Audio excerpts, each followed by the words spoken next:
Большое спасибо, что дали мне слово. Я понимаю, что все уже устали. Я постараюсь очень кратко. Но мне хотелось обязательно сказать несколько слов о будущем развитии отношений российско-финских, о том, что мы ждем от этих отношений и какая может быть наша цель в будущем. Kiitos kaikille, että saan vielä esiintyä. Moni on varmaan jo väsynyt, mutta haluan muutaman sanan sanoa siitä, mitä me odotamme tältä suomalais-venäläisestä yhteistyöltä. Мне придется несколько слов, потому что я не хочу делать рекламу нашего колледжа, но просто сказать, чтобы было понятно, о чем речь, что я представляю колледж строительной индустрии и городского хозяйства города Санкт-Петербурга. Eli edustan rakennusteollisuuden ja kaupunkitalouden ammattiopistoa, ja jotta kaikki tietäisivät, mistä on kysymys, niin lyhyesti esittelen meidän oppilaitoksen. Колледж строительной индустрии – это крупнейший строительный колледж Санкт-Петербурга. Eli rakennusteollisuuden ja kaupunkitalouden college on suurin rakennusalan oppilaitos tai college Pietarissa. В отличие от многих колледжей, его преимущество, видимо, большое для сотрудничества состоит в том, что он находится в центре Санкт-Петербурга, в 5 минутах от Невского проспекта. Eli meillä on se etu, että sijaitsemme 5 minuuttia Nevski-prospektilta, eli aivan Pietarin keskustassa. У нас около 2000 студентов, если говорить о молодежи в возрасте 16-20 лет. Eli meillä on 2000 opiskelijaa, 16-20-vuotiaita, noin suurin piirtein. И основные направления нашей деятельности – строительство, эксплуатация зданий и сооружений, архитектура, ландшафтный дизайн и ландшафтное строительство, экономика и бухгалтерский учет. Это направление, специальностей, конечно, здесь больше. Eli moni varmaan ymmärtääkin englanniksi, on tuossa nuo ammattialat, mutta rakennusala, sitten arkkitehtuuri, sitten maanrakennus tai tämä ympäristön suunnittelu, puutarha-ala ja sitten talouspuoli, liiketalous. Колледж развивается постоянно и развивается очень эффективно и быстро. Уже в сентябре мы открываем еще 7 новых специальностей по направлениям туризм, гостиничное хозяйство, информационные технологии, дизайн, финансы. Eli meidän ammattiopisto laajenee kovaa vauhtia ja ensi syksynä meillä alkaa uusia koulutuksia, eli matkailu- ja palvelualat, ICT tai informaatioteknologia, design ja sitten talous tai miten se nyt, finance. В связи с развитием нашей деятельности колледж в ближайшее время будет переименован в Санкт-Петербургский государственный академический колледж управления, строительства и инноваций. Ja meidän nimemme myös muuttuu, ja tuossa on tuo englanninkielinen nimitys, eli enää ei olla tavallaan pelkkä rakennusalan oppilaitos nimeltään, vaan akateeminen college. Ну вот и теперь бы мне хотелось сказать об основной идее, с которой связано видение будущих развития российско-финских отношений. Ja nyt hieman tästä suomalais-venäläisen yhteistyön näkymistä. В настоящее время Санкт-Петербург – это достаточно быстро развивающийся рынок в области строительства прежде всего. Ja Pietarissa erityisesti rakennusala kasvaa kovaa vauhtia. Связано это в основном с приходом на рынок Петербурга крупных скандинавских строительных компаний. Вы знаете, что у нас очень активно работает компания Hewitt, компания NCC. Ja tämä tarkoittaa myös sitä, että kaupunkiin tulee, tai siellä jo on paljon skandinaavisia, pohjoismaisia yrityksiä, rakennusalan yrityksiä, kuten YIT, NCC. Успешная деятельность этих компаний на рынке требует высококвалифицированных специалистов. Ja tietenkin tarvitaan osaavaa työvoimaa näihin yrityksiin. Специалистов, которые могли бы работать со сложной современной строительной техникой.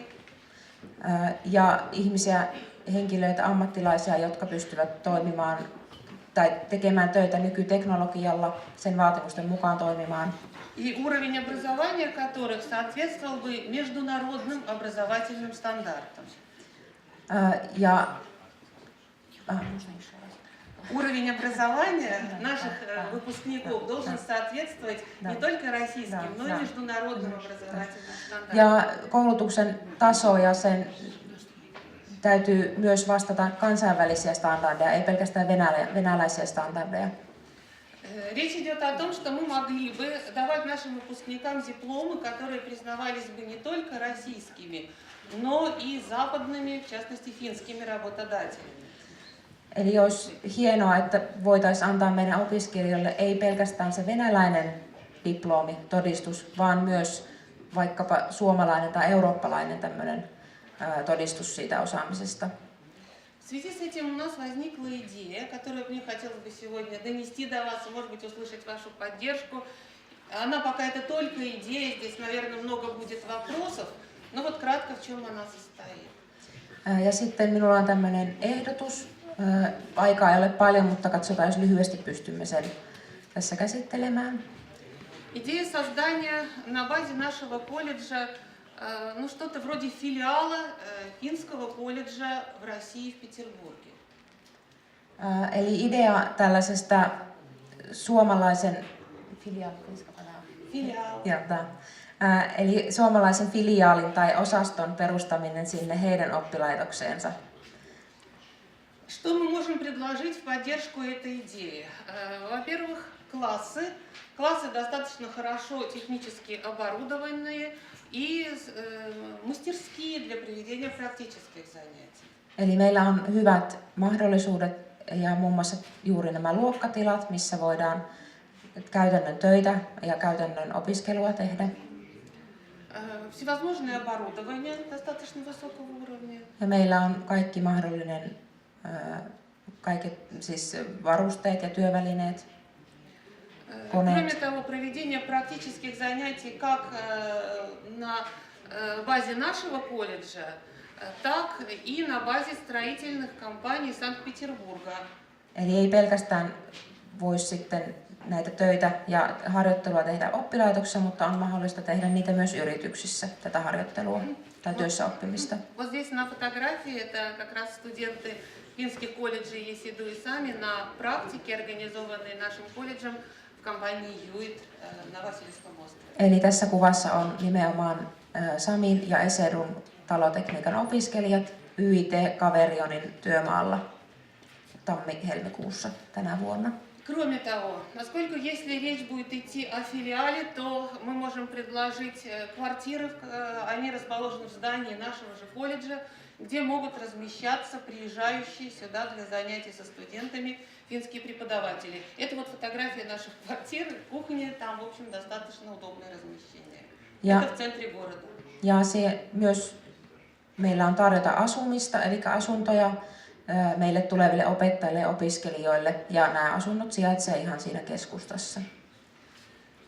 Понятно, что самым сложным вопросом здесь, как всегда, является вопрос финансирования, но, возможно, здесь мы получим поддержку, поскольку был уже предварительный разговор и с Комитетом образования и науки Санкт-Петербурга, и от правительства Петербурга.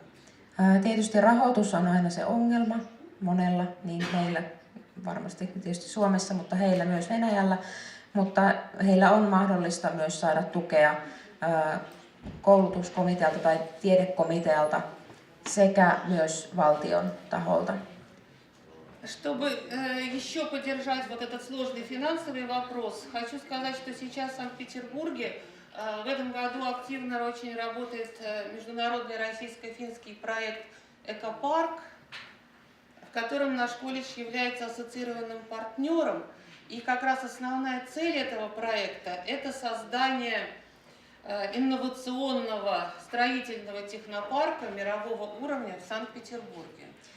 Olemme mukana tällaisessa EcoPark-projektissa, jonka tavoitteena on luoda tämmöinen rakennusalan niin kuin tavallaan innovatiivinen rakennusalan Technopark Pietariin. В программе «Технопарк» 3 основных составляющих части, и одной из основных частей, одной из трех китов, на которых держится программа «Экопарк», это образование.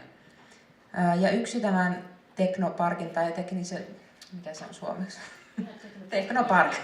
Niin tavoitteista on koulutus.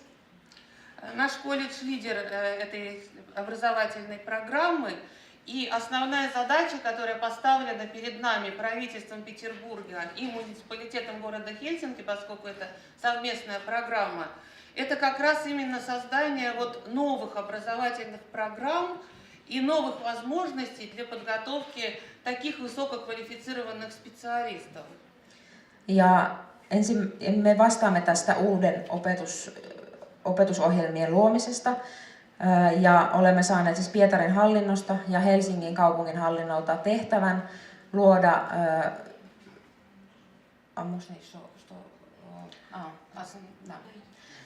luoda tällainen opetusohjelma sekä myös kouluttaa korkeasti koulutettuja ammattilaisia. Ну вот Nimenomaan rakennusalalle. поддержку этой идеи. Потому что именно сейчас, может быть, это станет возможным, и именно сейчас вот создание такого филиала было бы очень актуально. Ja tämmöisen niin sanotun suomalaisen oppilaitoksen filiaalin luominen meidän oppilaitokseen, niin se on juuri nyt ajankohtaista ja mielenkiintoista. Поэтому если такая программа найдет поддержку со стороны Финляндии, то мы готовы бы были начать над ней работать. Ja jos löytyy kiinnostusta Suomen puolelta luoda tällaista filiaalia tai käynnistää tämmöinen projekti, niin olemme valmiita siihen. Ну и в заключение я хотела сказать о другой составляющей российско-финских отношений, тоже о культурной части программы. Здесь огромные возможности в Петербурге, как у культурной столицы России. Ja koska Pietari on Venäjän kulttuuripääkaupunki, tai tämmöinen kulttuurikeskus oikeastaan, niin myös haluan siihen asiaan sanoa muutaman sanan ja koskee tätä meidän yhteistyötä. Поэтому у нас есть такое немножко необычное для вас предложение и приглашение одновременно поучаствовать в ноябре, как мы планируем провести не строительный, не профессиональный, а музыкальный конкурс в Санкт-Петербурге. Оно будет построено по типу довольно популярного сейчас шоу «Голос». Я знаю, оно популярно и в Финляндии, и в России. Ja nyt haluammekin kutsua teidät ei rakennusalan, ei ammatillisen koulutuksen, vaan musiikin tällaiseen uuteen juttuun, tapahtumaan ja esitellä teille. Eli ensi marraskuussa 2014 haluamme järjestää tällaisen musiikkikilpailun, vähän niin kuin Voice of Finland tai Voice of Russia, ja kutsua teidät osallistumaan tähän meidän oppilaitoksessa.